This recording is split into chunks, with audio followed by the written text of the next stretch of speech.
slowly, come and lie on your backs. If you're comfortable with your legs resting long, you do that. If for any reason that's not comfortable, your lower back isn't comfortable, you can bend your knees and the soles of your feet would stand on the floor. You're still lying on your back. And there's a little buffering going on. So it's a windy day, it's autumn. But in the meantime, as you come and rest on your back, all you have to do is settle in and get comfortable. There's nothing you have to do other than honor you to be comfortable. And you rest as long as it's comfortable with your legs long, your arms resting beside you on the floor. And just listen to the contact you make with your floor. Maybe start from your heels. And if your feet are standing, listen to the contact the soles of your feet make. And then pick one leg, whether it's your right leg or your left leg, you choose the leg and feel the contact your heel makes. Is that leg that you chose, the leg is rolled out a little bit? Or do you keep that leg, the foot, muscularly held so that the toes are pointing towards the ceiling? Just let it go. Or does your leg roll a little inward? Everybody has their own structure. It's the same, but we have our differences. And then if you imagined on your big toe, there was a flag, where would that flag be oriented? Would it be off to the side a little bit? A lot? Directly towards the ceiling? And then imagine if you imagined the flag on your big toe. Where does that represent where you rest on that heel? Is it a little to the outside edge of the heel, directly to the center, or a little bit inward? You don't correct, you notice. And if we have dancers here, sometimes the dancers, because of how they've conditioned and trained themselves in first position and second position, they might feel that the whole outer edge of their foot is resting on the floor. And then you trail up that leg through the ankle. It's the absence of doing anything other than listening. And you notice, is there a little space between that area we call the Achilles tendon or the side of your ankle between you and the floor? Maybe there's a little bit of space that if there was a little piece of tissue paper, it would slide behind the ankle, behind that Achilles tendon. And then you trail up and you notice, what is it like on where you rest on the muscle of your calf? Is it more to the outside edge of that calf muscle? Is it more towards the center where there's a tendon? Or do you feel a little bit more the inside edge more? And then where is it that you discern, I stopped feeling the connection to the floor somewhere? Is it before the crease in the knee? Some people might have a knee that is a little bit more hyperextended, so maybe the back of the knee is really flush on the floor. But for most, there'll be a little gap between the crease of the knee and the floor. Is it just the crease of the knee? Or did it start somewhere below the crease, still in the calf muscle? And then you can think, just like I had a flag on that big toe, if I had a flag on the kneecap, where is that flag flying? Where is it pointing? Is it off to the side a little bit? Directly towards the ceiling? And then when do you feel, I feel the back of my thigh? Might there be a little bit of space above the crease of your knee that you're still not resting on the floor? And then where is it as you travel further up that leg, you feel up, I feel tissue, skin, tissue, You might not feel the bone, it's within, but maybe you feel the upper portion of your thigh as it comes into the gluteal muscles, your buttocks. And then that's the first leg you chose. How come? There's a reason why we choose the one. Is it easier? Or is that the one that is problematic for you? And then you go ahead and you start that same process with the other heel, the other leg. For anybody where it is difficult for them to have both legs long, let's say they wanted to have their feet standing, well, you keep the foot standing, the sole of the foot standing, the knee towards the ceiling of the one you just explored, if that's difficult, and you lengthen the other leg.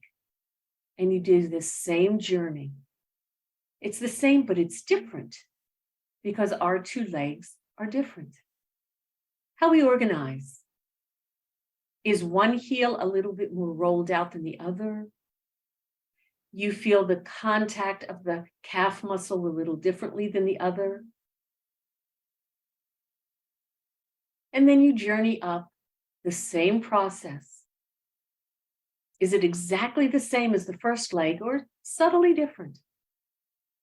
Listen to the subtle yet significant differences. We're comparing. And you're breathing.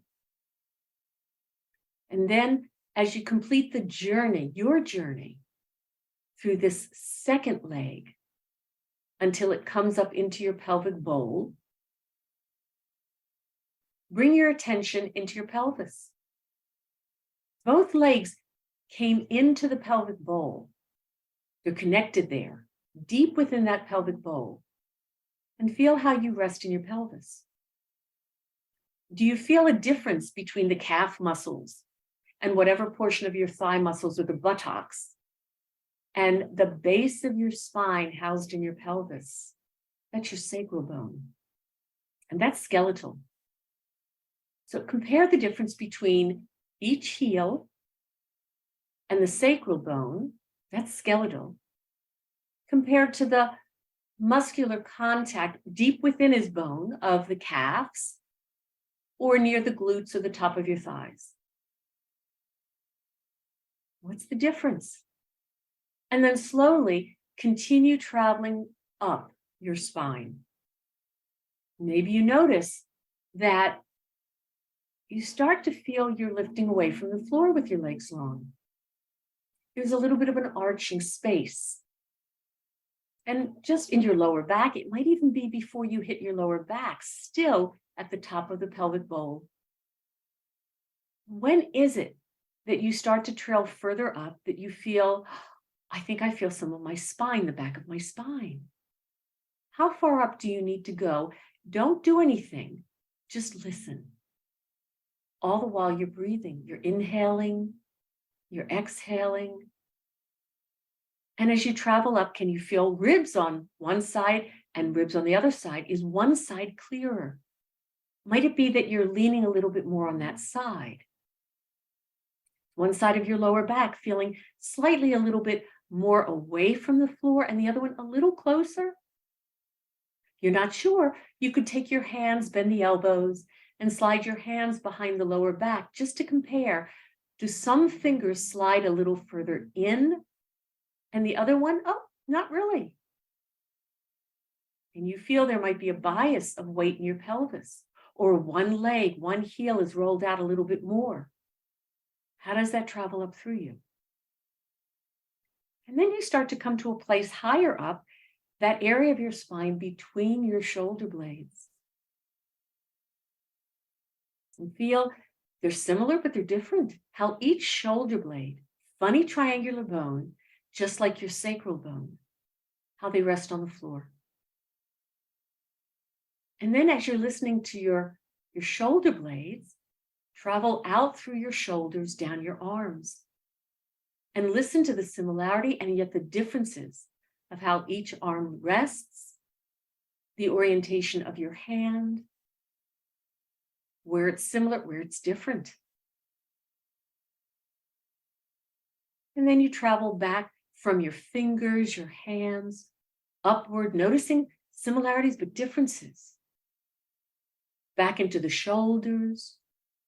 And the very top of the shoulder blade, if you think of a horizontal line, travel across from one arm shoulder through your spine to the other. And is that right around what we call the nape of our neck, where your rib spine, that's where your thoracic ribs come out of the vertebra, into your neck spine? There are no ribs there. But there's a funny protuberance, the back of our neck, where that junction, those vertebrae from your neck and your rib spine connect. Do you have a lovely bridge behind your neck?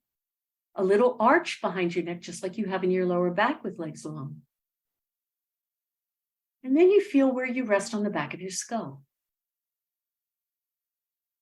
Do you feel like your chin is more depressed towards your chest plate, your sternum?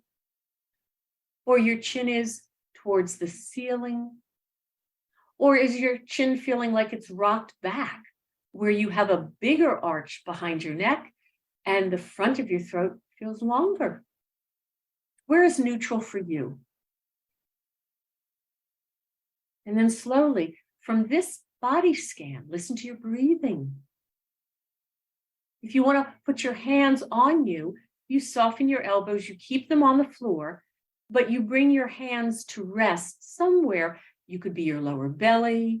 You could have one hand on your upper chest, just to listen to your breath. It is the breath of life that moves through us. You don't have to do anything. Your hands give you feedback. And now very slowly, just begin to gently roll your head from side to side. You're not asking to go to the limits. Just ease. And you're comparing. What side did you start with? And when you came back into the middle to roll to the other side, what's different? Sometimes a person might say, well, I feel one direction, I'm rolling my head downhill, and the other one, I'm rolling it uphill. Or maybe you feel one side, I roll easy, and the other side, oh, it doesn't really want to go there. So you never force.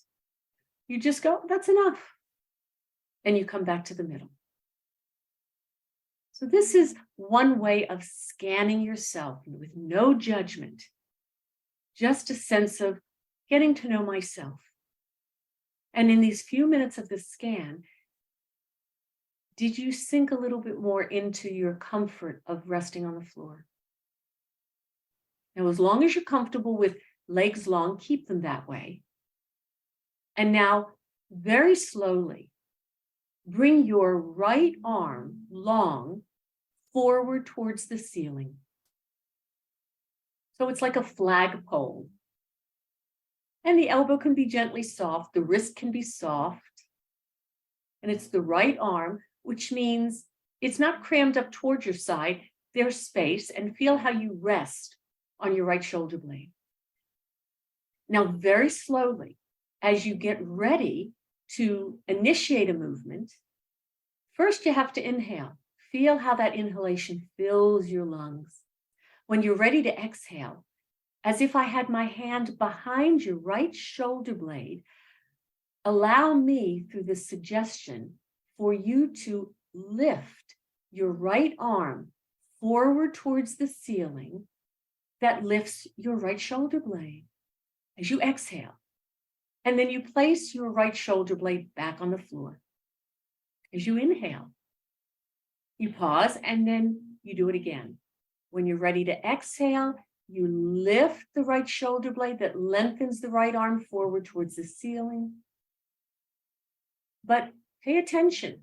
Is your right arm really elongating forward towards the ceiling, or is it a little bit downward? So think 90 degrees, a right angle. Because I see someone who doesn't have their arm really forward. It's a little bit downward, more at a 75-degree angle. So really bring that arm, that's better. Feel the difference when it's more at 90 degrees, as if you were reaching forward for a light string or a string on a fan. It's right above you, right above you. And now, every time you do that, as you exhale and lengthen your right arm forward, forward is in front of you. As you exhale, could you roll your head to the left with it? With it. That's it. And then you inhale, your head comes back to the neutral, your right shoulder blade comes back. You pause. And then when you've noticed, I just inhaled again, when you're ready to exhale, the same thing, reevaluate. Do I have my right arm really at 90 degrees? Or is it less than, when it's less than 90 degrees, the arm feels heavier.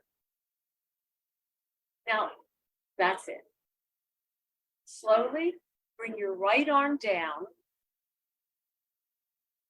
Let it rest. You rest. And slowly revisit again. Is there something different between the way your right side, not just your right shoulder blade, the right side of your head, right shoulder blade, right side, ribs, pelvis, all the way down the leg? Does it feel different than the left? Or maybe the left is what you notice feels different than the right.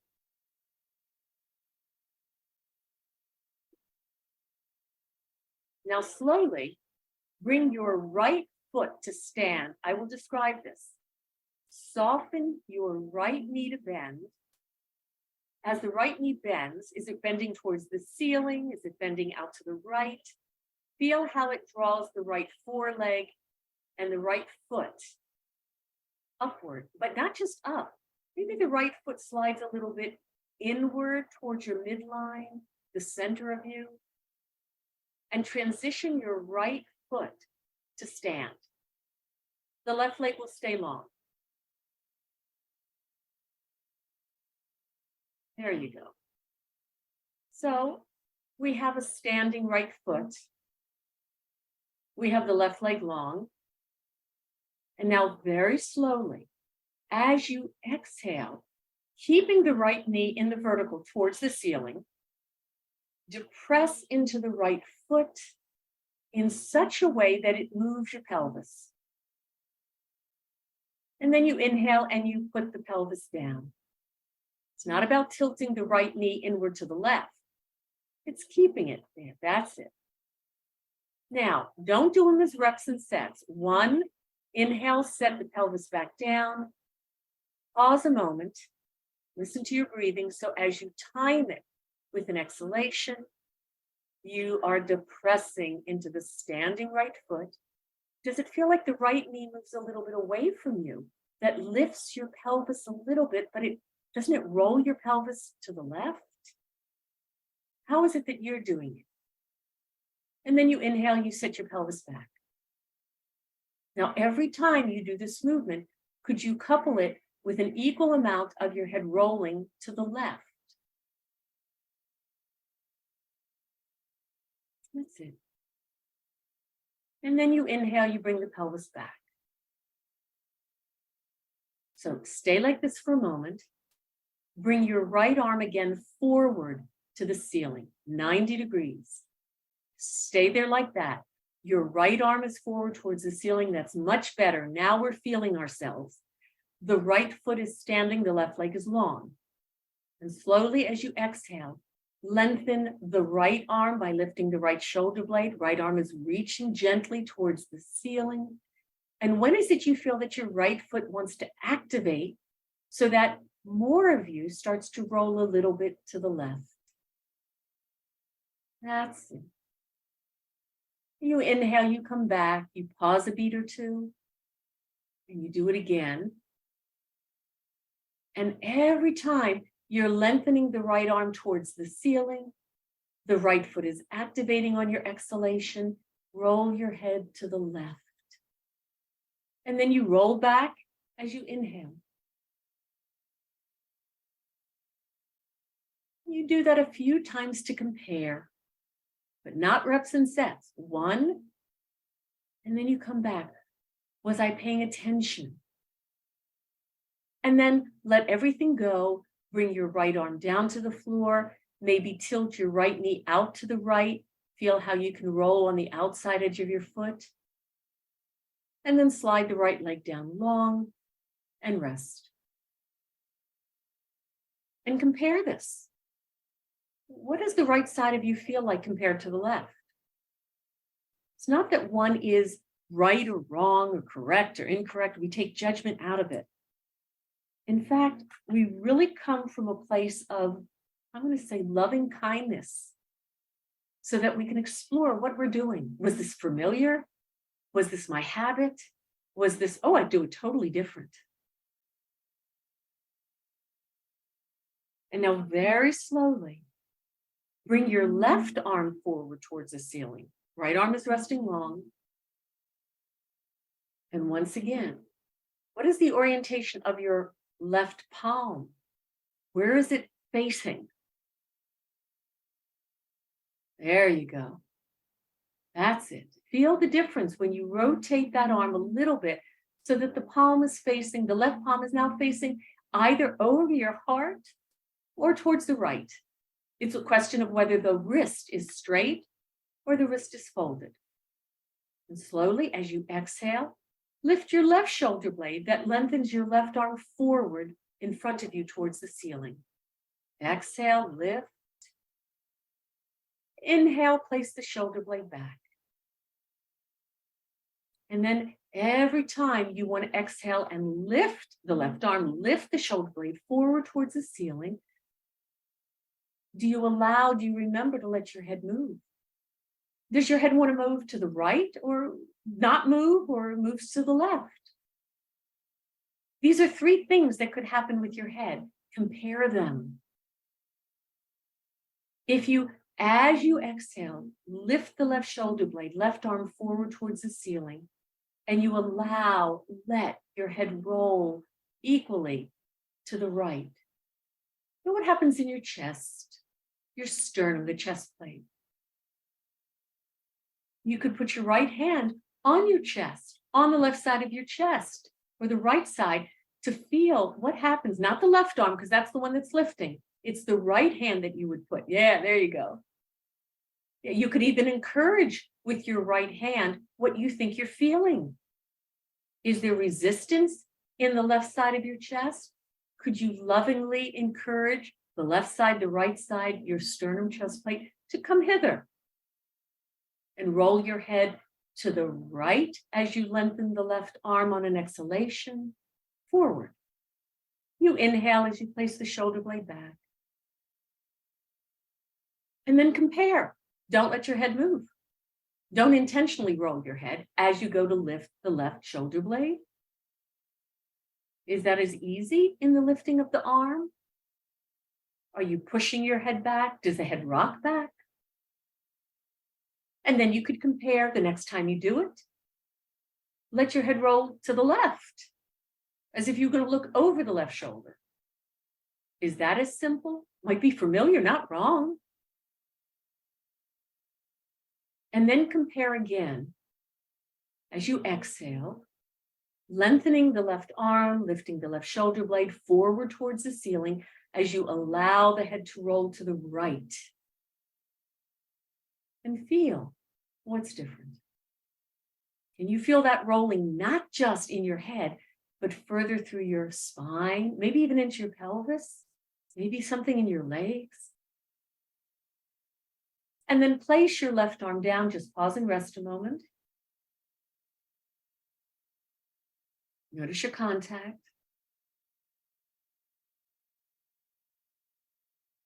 We go slow, so that by going slow, well, first of all, we can really begin to pay attention to the little micro things we're doing that we take for granted.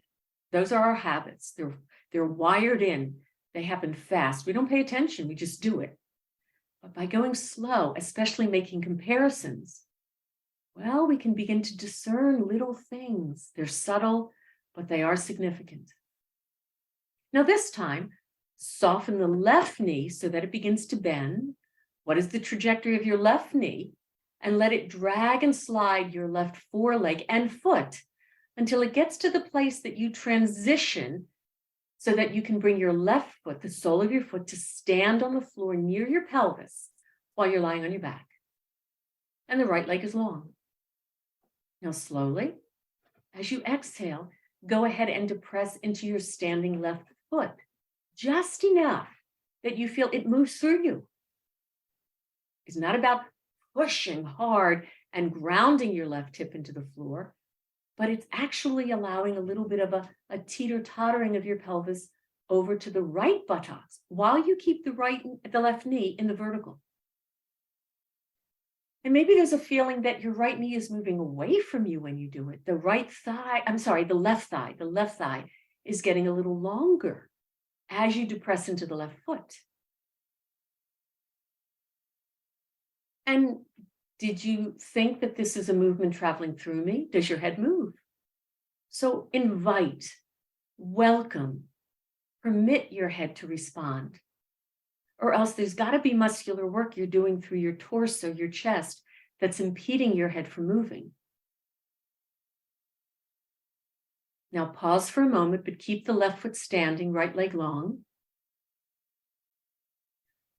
Bring your left arm back again forward towards the ceiling. And as you're ready to exhale, not only do you depress into the left foot, but you also lift the left arm by lifting the left shoulder blade away from the floor so that more of you starts to roll to the right. Maybe the head rolls with it.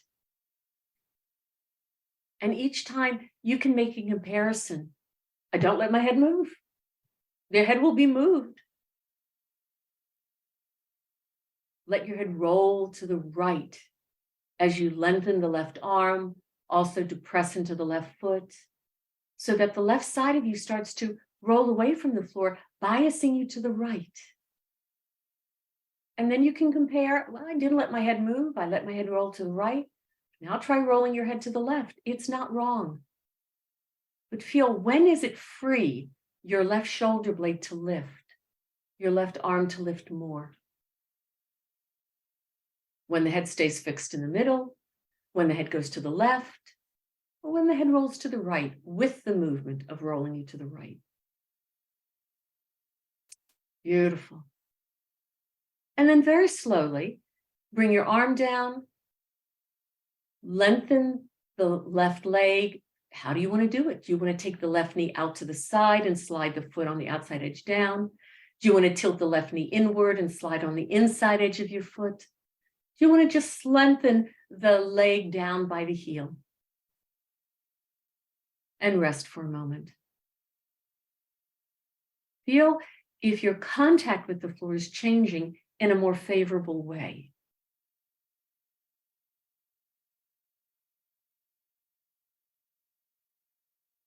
Basically, we're taking a complex idea, we're making it simpler.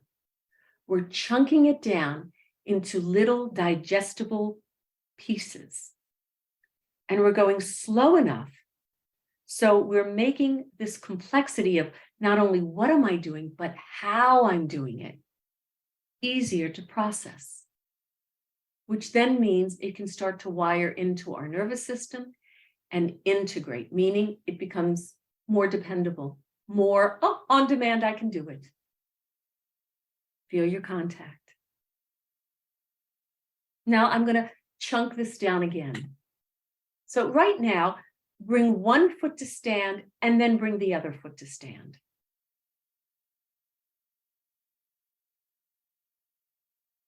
So you wind up with 2 feet standing. And now just compare. 2 feet are standing, but are they the same? Are they different? Your knees are in the vertical, meaning towards the ceiling. Yeah. You can look, oh yeah, that's in the vertical. And now very gently, as you depress into the right foot, keeping the right knee in the vertical, but it means there's movement in the right knee. Does the movement make the right knee go a little bit as if it's casting a shadow over your right foot when you do that?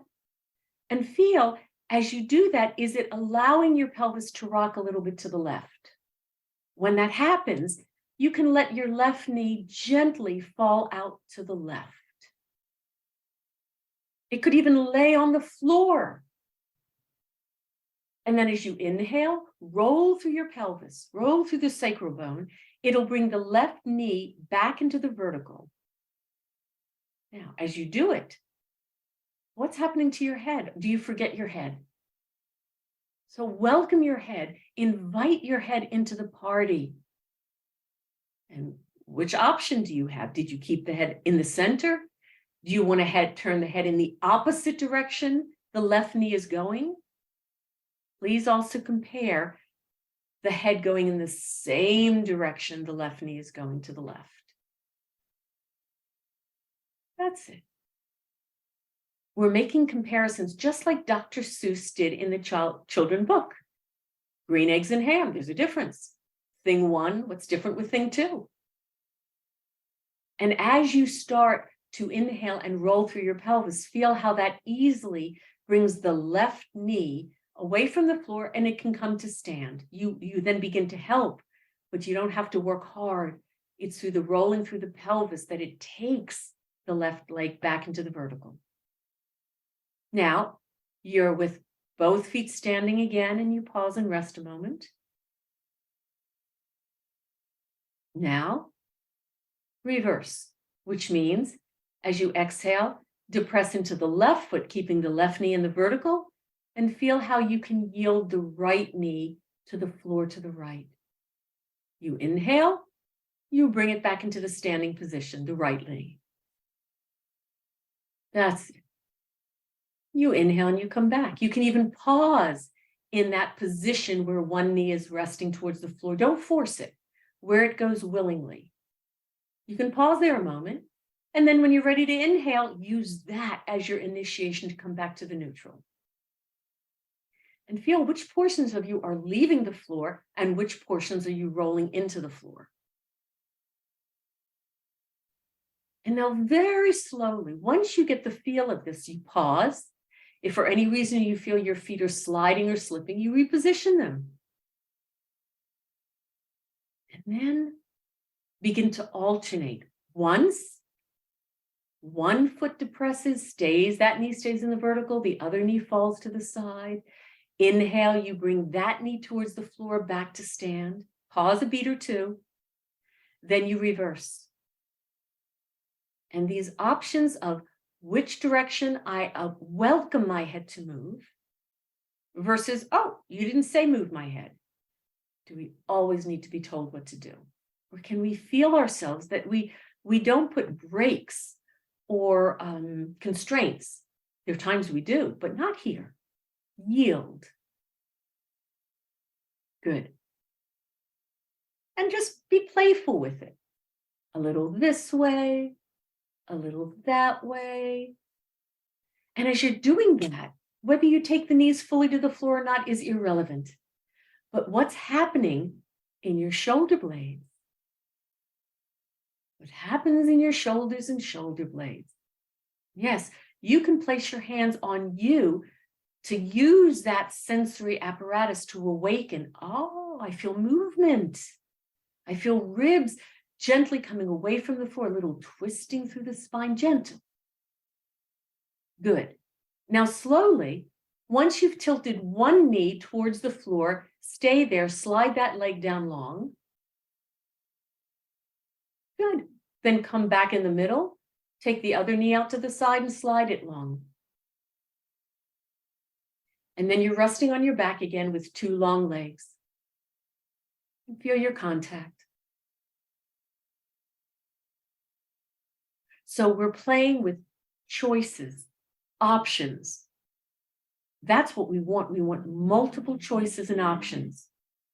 Some, for whatever reason, not wrong, will feel more familiar. We do them more consistently without maybe really comparing options. You want to compare. And sometimes you want to be surprised that maybe some of those unknown ways we can organize ourselves, they might be more congruent. They might be, well, why didn't I ever think to do that before? Because it wasn't our familiar. That's the glory of these awareness through movement lessons. It's our awareness, it's our attention to how we're doing what we're doing. Because some of this you've done before in your life. But what enables something to change for the better is how we gently listen. So now slowly, let your legs stay long as long as that's comfortable. If not, you can bring your feet to stand and bring both arms forward towards the ceiling. And imagine you're holding a big soft ball between both of your hands so that the palms of your hands are facing each other. The wrists can be soft. And just imagine that ball is right over your chest. Now, very slowly, as you exhale, lift your right shoulder blade, right arm forward towards the ceiling, and gently feel, did your left shoulder blade lean into the floor? Inhale, bring the shoulder blades into neutral, and then reverse. Exhale, lift your left shoulder blade, left arm forward towards the ceiling, and feel how your right shoulder blade leaned into the floor. Now, you're going to alternate this very gently and let your head play with this. Welcome your head to roll. And if you feel that as I am lengthening one arm forward towards the ceiling, the other arm, the elbow can start to bend and lengthen, and the upper arm can rest with the elbow standing on the floor. The forearm and hand will still be in the vertical towards the ceiling. That's it. And then you reverse.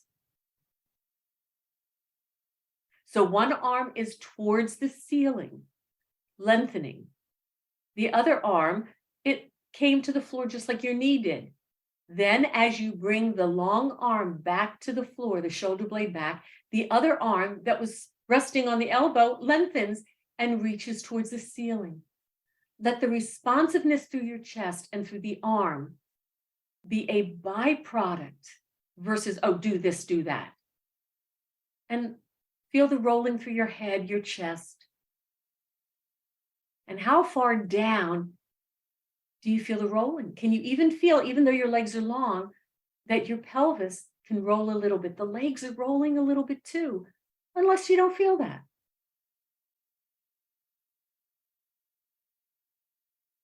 Good. Now slowly lengthen your arms, just let everything rest.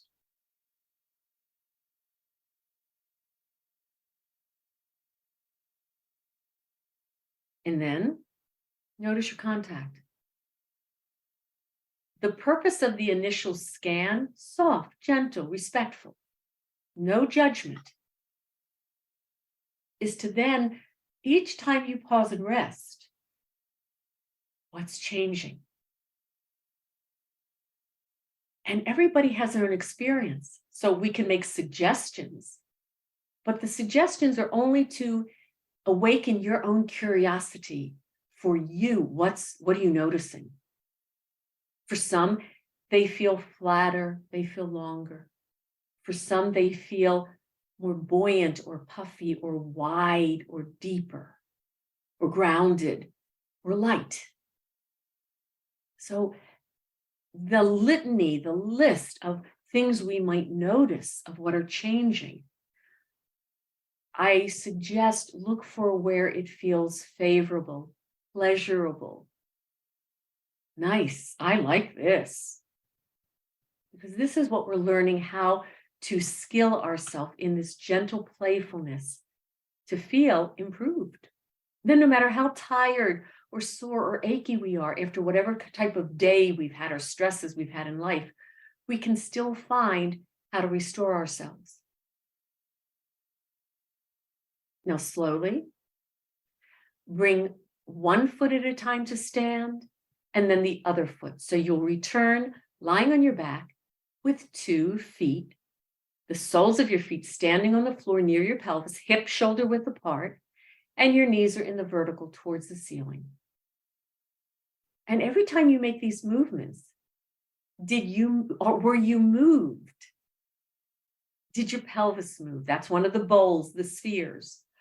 Ooh, if the base of your spine, tailbone and sacral bone, and L5 of your biggest lumbar vertebra are certainly housed in your pelvic bowl, that must have moved your spine, your vertebra. Did they move, or was there muscular work that stopped it? Did you feel a little bit of rolling traveling up into your rib basket? Shift of weight into shoulder blades.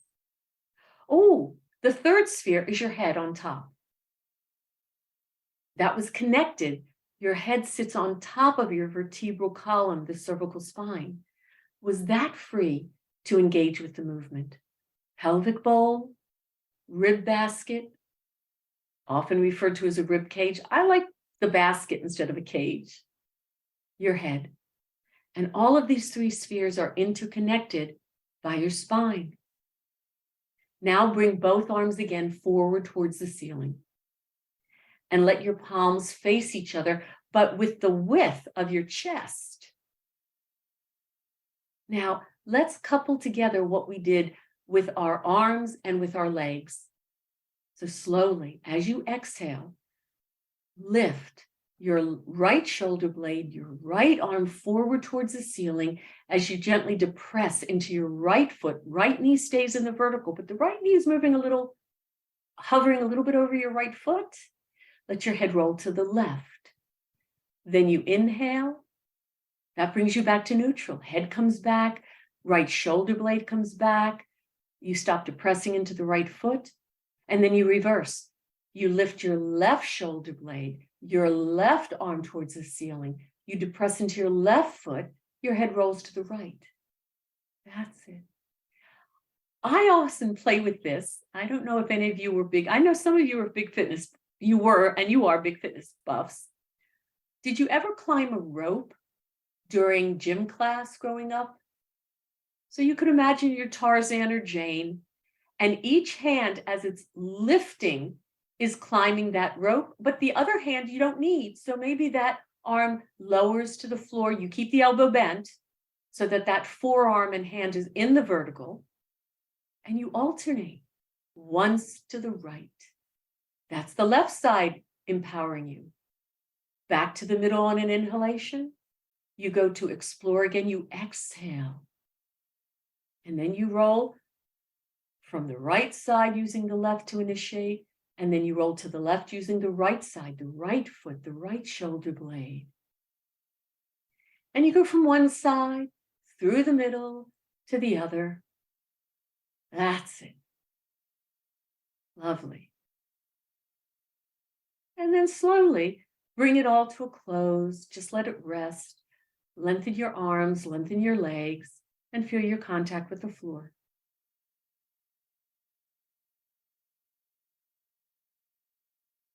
And often we have to ask puppy loves to, well, they're in our way, slide over. Unless they refuse, then we have to slide over because puppies rule. Notice your contact, your breathing. What do you notice? That's what's most important, what you notice. So people often say to me, I do feel an improvement. But how do I make it last? How do I hold on to it? You can't. It's got to be a treasure hunt. You keep looking for it, you get better at it.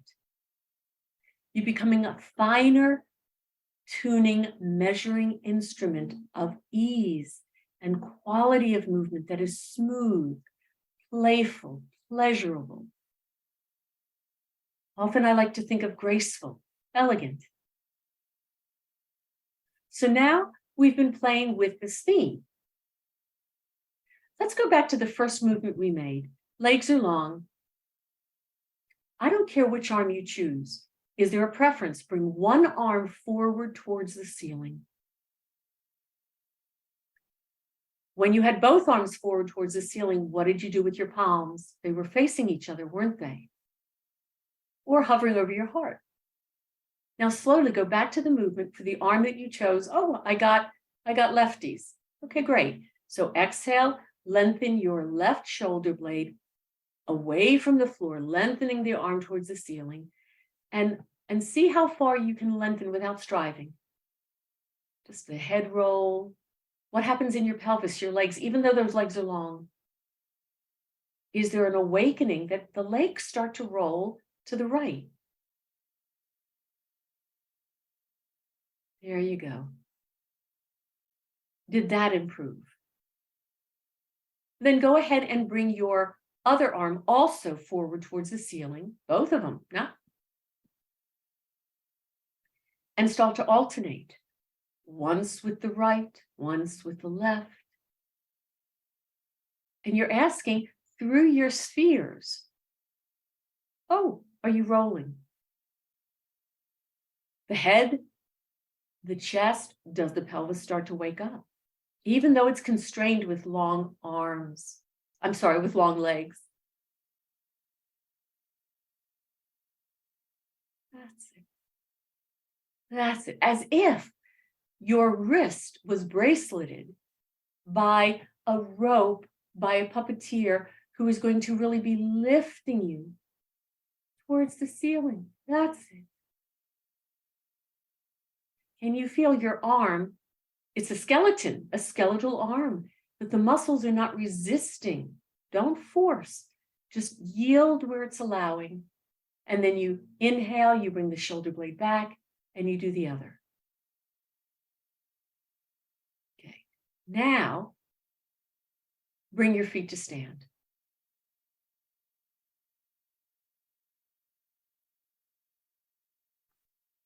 And begin to play with your feet. You know the dance already.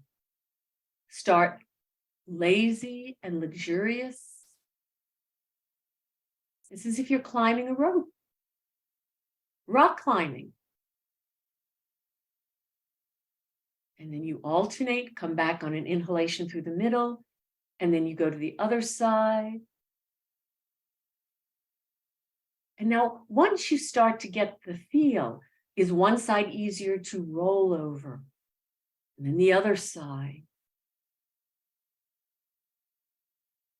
You can start to allow a knee to fall out to the side. You can start to allow an elbow to bend of the knee that is falling out to the side, because that comes to the floor.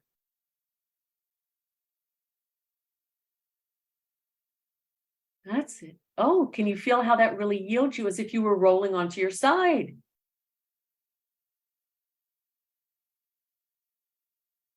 When the elbow comes down, is it at 45-degree angle to your ribs, or is it at 90-degree angle? Look for 90 degrees. Look for 90 degrees. See if it creates something different that you gently can depress through that elbow to bring that arm back up. There you go. Maybe that's a difference that made a difference. And then start to reduce the range, but go faster. So maybe you just roll over the edge of one shoulder blade through the spine and to the other edge of the shoulder blade. Maybe just towards the edge of your pelvis, and faster, as if you're running up that rope. And let your head just roll. Head will hang back. Good. Then let that all go. Bring your arms down. Bring your legs down. Feel your contact with your floor. It's a lesson. It's called arm like a skeleton. Or it could be a leg like a skeleton.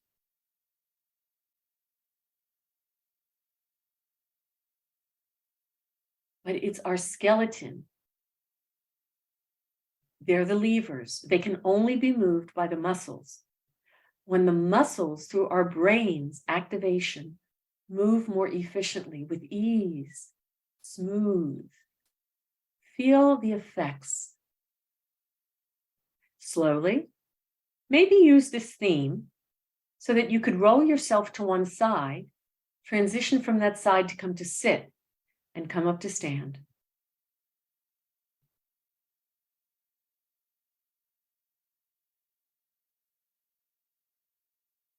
Notice if you have a bias, a preference to go to the right or the left.